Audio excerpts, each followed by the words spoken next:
আসসালামু আলাইকুম। ভিডিওটি শুরু করছি সকাল থেকে। সকালে নাস্তার জন্য রুটি বানিয়ে নিলাম এবং আলু ভাজি করলাম। আর এই তো সকালে আনামকে নিয়ে স্কুলে আসলাম। স্কুলে আসার পরে ও খাবার কিনে নিল, এটা চোখে দিল। তারপর আমি বলছি দেখি একটু ভিডিও করি। তারপর ভিডিওটি করলাম। চারি সাইডে সব ভাবিরা বসে আছে।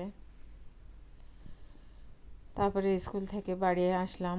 আসার পরে ওর আব্বু আর আমার বড় ছেলে বাড়ির ভিতরে অনেক বাগান ছিল, সেইগুলো সব পরিষ্কার করে ফেলে দিচ্ছে।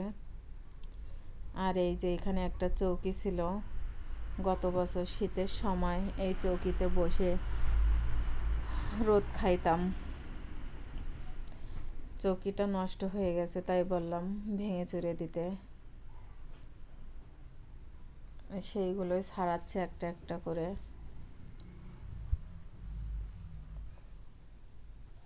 বাড়ির ভিতরে বাচ্চারা খেলাধুলা করে, বাগান থাকলে তো হয় না, তাই বললাম পরিষ্কার করে দেওয়ার জন্য।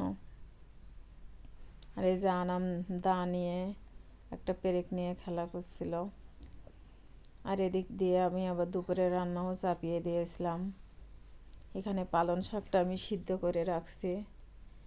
এখন পেঁয়াজ রসুন সব ভেজে তারপরে শাকটা তেলের উপরে দেব।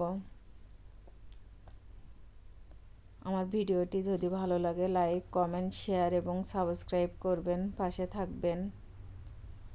আপনাদের ভালোবাসা এবং উৎসাহ পেলে আমরা আরও সামনের দিকে এগিয়ে যেতে পারবো।